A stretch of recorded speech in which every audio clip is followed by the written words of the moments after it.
the next event to take place after that great war is the conquest of Constantinople.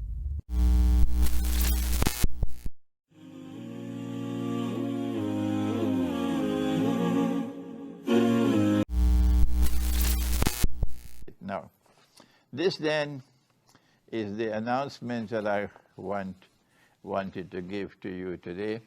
And before we finish, and we go to George Floyd, excuse me, so many people are now calling upon me because there is this recognition of the validity of my scholarship now.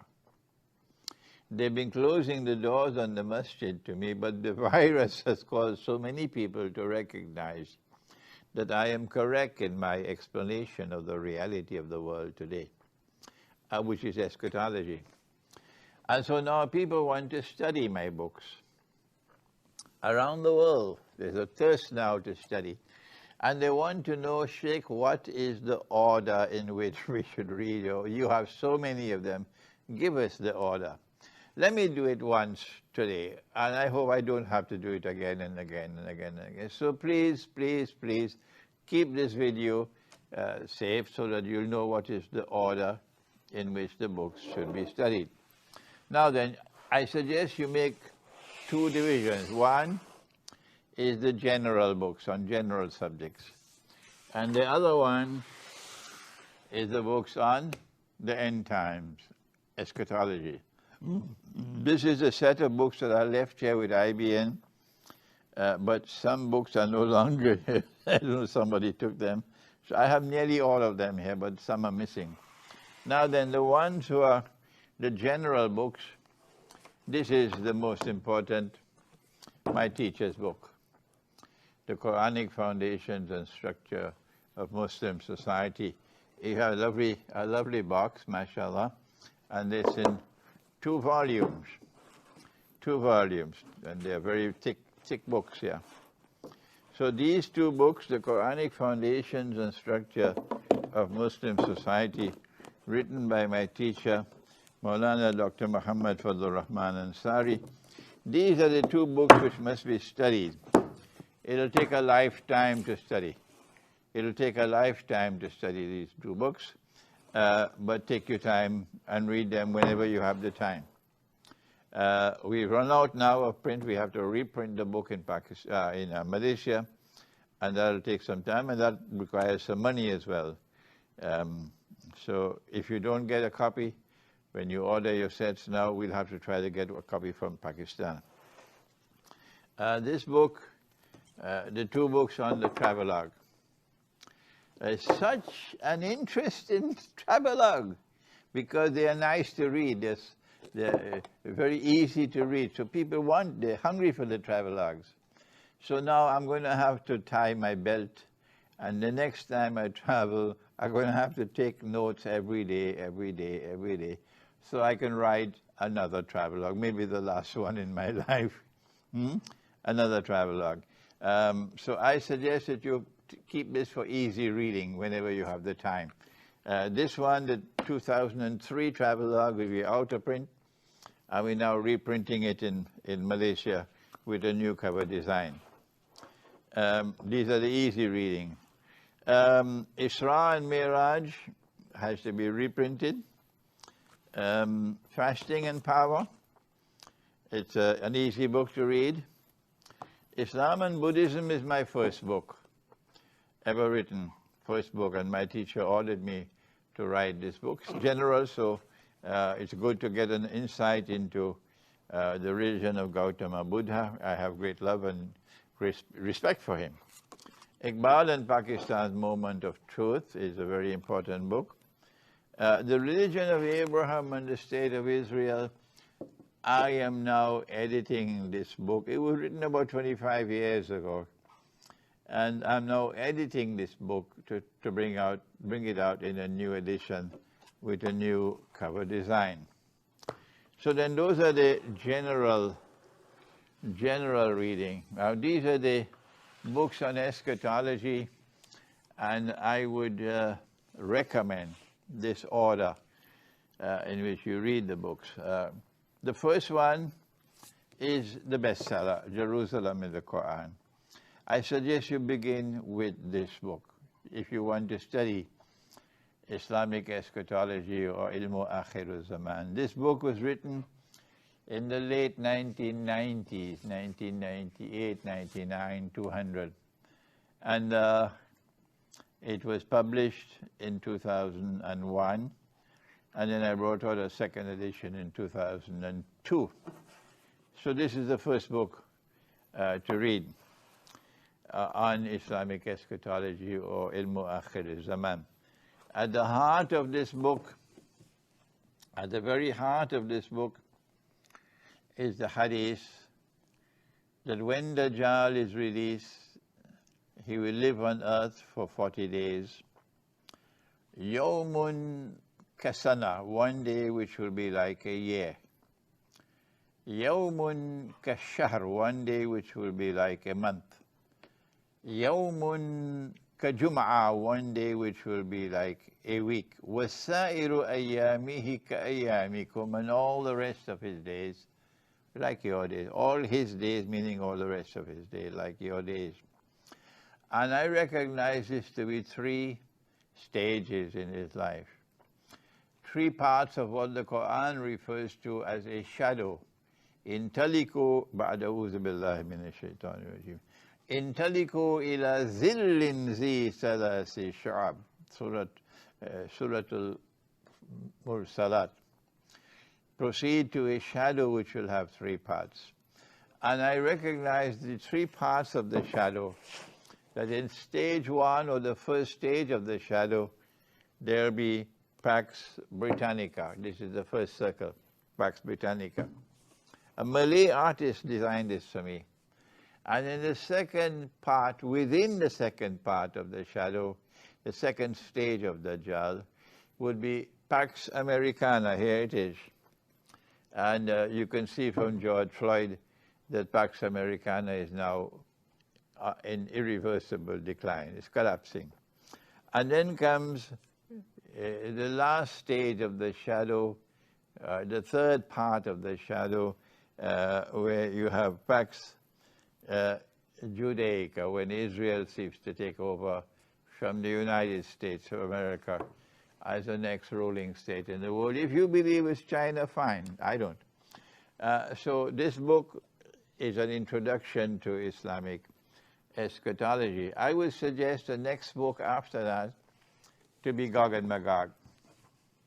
And the test, the very test of anyone who wants to explain Islamic eschatology is Gog and Magog. Dajjal is a far more difficult subject, but this is the test. Gog and Magog. If you cannot penetrate the subject of Gog and Magog, you cannot teach Islamic eschatology. Forget it. And this book, An Islamic View of Gog and Magog in the Modern World, is my effort to explain that subject. So this is the second book. The third book I would like to recommend to be read is Surah Al-Kahf in the Modern Age.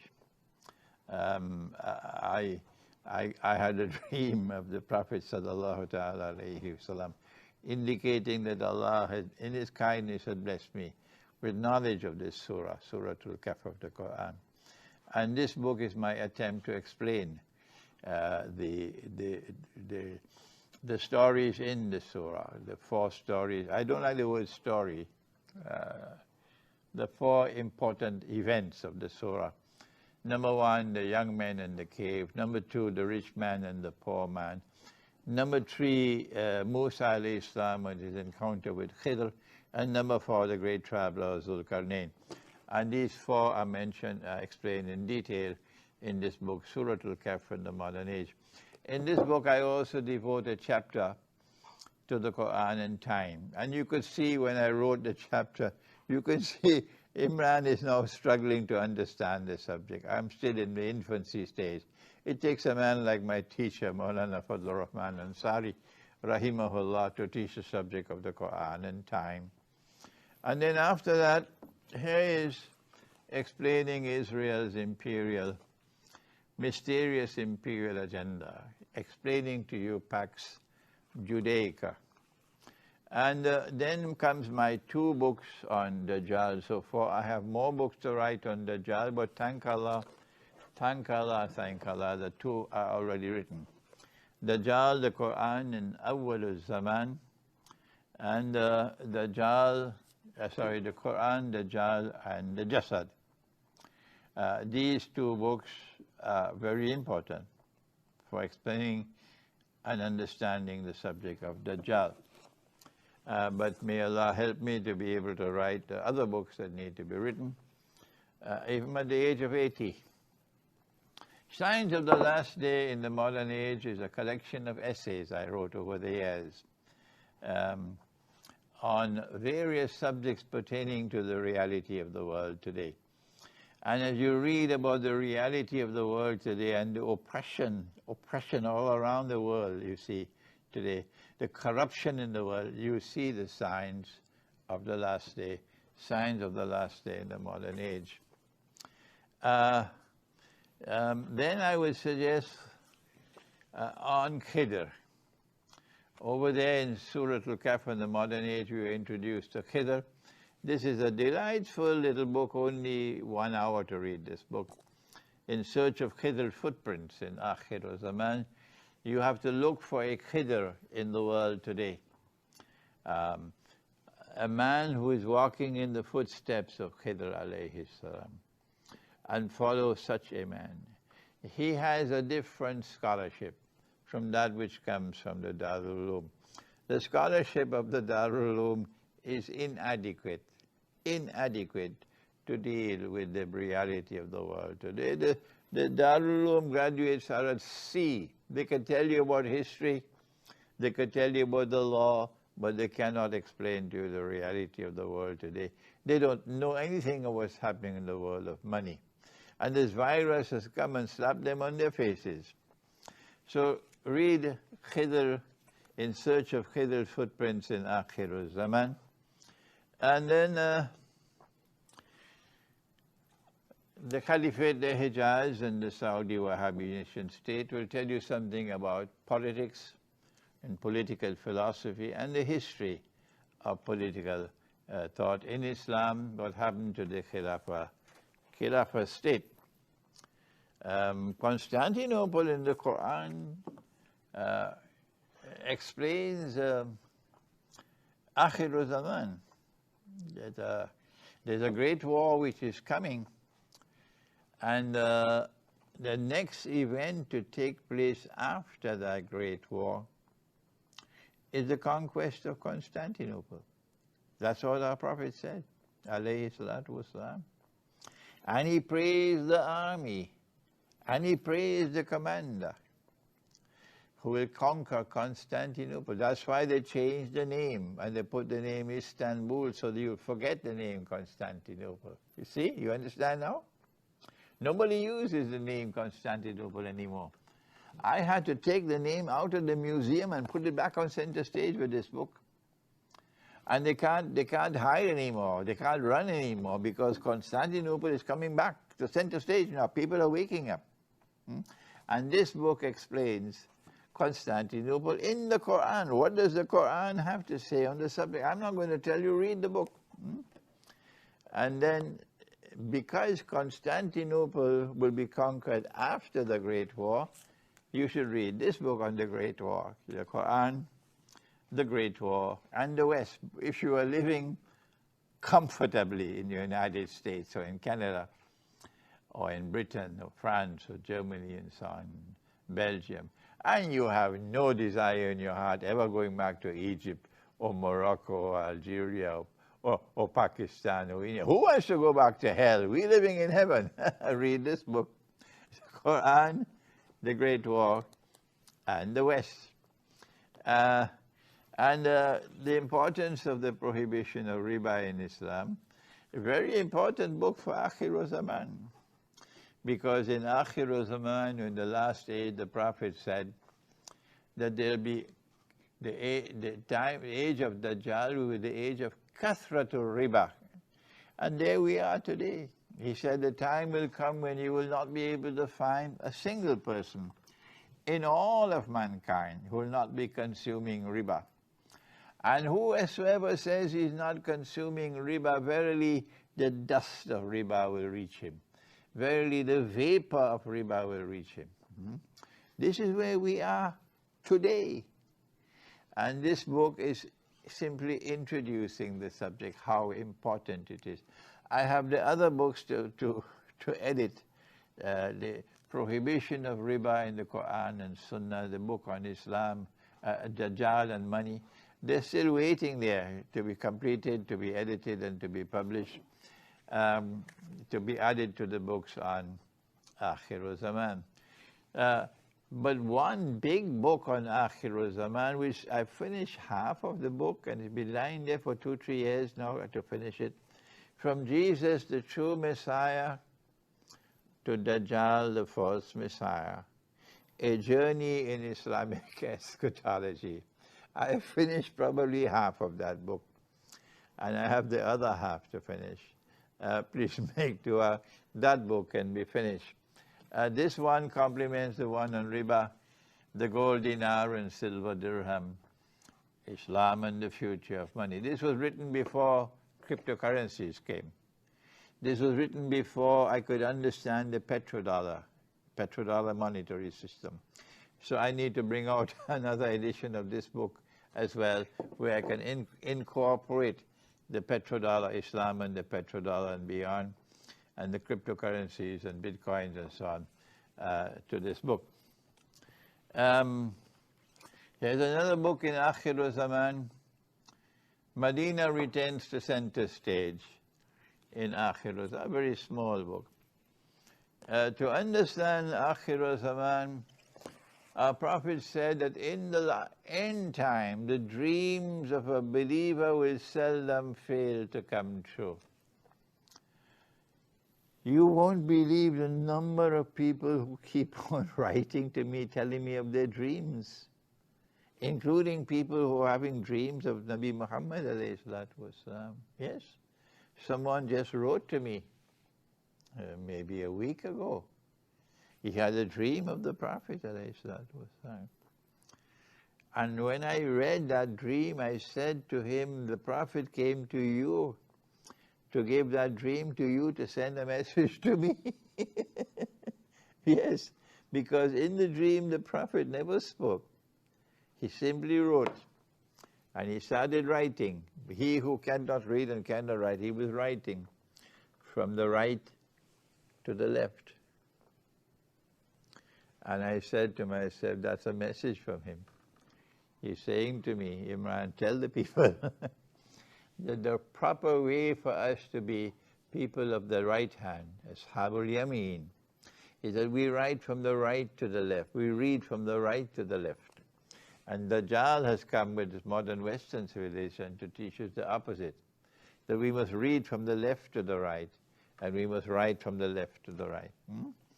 And so this is an important subject, the strategic importance of dreams and visions in Islam. But please don't send me your dreams, everybody, because I cannot interpret dreams. Let me say it one more time. Allah has not blessed me with the knowledge of the interpretation of dreams. Yes, sometimes I can read a dream and immediately Allah can bless me, I can recognize it, but that's very rare. Most dreams I can't interpret. So when you send me all these dreams, what can I do? What can I do? Do please read the book. It's a very important book. If you never dream anything that's good, if you never have any good dreams, any true dreams, your heart is not in the right place. So then this book is also important for Akhir Zaman. I don't have it here, somebody took it. Methodology for study of the Quran, which we now rename the Quran and the Stars, methodology for the study of the Quran. The one which I've just completed, the Quran and the Moon, methodology for recitation of the Quran. These two must be added to Eschatology, okay? I don't have them with me here. And here are three more. Alcohol is going to raise its head in Akhir Zaman, and today alcohol is sweeping the world. And this is the Quranic method of curing alcoholism and drug addiction. How should we live in Akhir Zaman? One Jamaat, one Amir. And I have to pay tribute. I have to pay lasting tribute to the memory of Dr. Israr Ahmad, rahimahullah, and Maulana Abdul Ala Maududi, rahimahullah, who demonstrated, mashallah, with brilliance, how to organize a well-disciplined Jamaat. Maulana Abdul Ala Maududi, rahimahullah, established the Jamaat Islami. And Dr. Israr Ahmad, rahimahullah, established the Tanzim Islami. I was a member of the Tanzim for several years. And I enjoyed, oh yes, being a member of such a disciplined Jamaat. It was beautiful. And I still have great love for the Tanzim Islami in Pakistan, in the United States as well. So one Jamaat, one Amir. The organization of a Muslim community in the age of fitan, and here is a Muslim response to the attack on America. The Prophet said that in Akhir Zaman there will be great liars. There will be great liars in Akhir Zaman. People who tell monstrous lies. And I have said that there are three kinds of lies, but I now have to make it four. There are normal lies, there are great lies, there's 9/11, and then there are the fabricated viruses, which are going to come upon us now, one after the other. And they succeeded with the first one, they'll come with many more viruses again in the future. And every time there's a virus, there's a lockdown, and you see them with their face mask, and with their hand gloves, and with their social distancing. But you and I will flee. We don't want to be a part of that Jamaat. No. We want to live in a place where there are no face masks. We want to live in a place where nobody wears gloves except in winter. We want to live in a place where people abhor social distancing.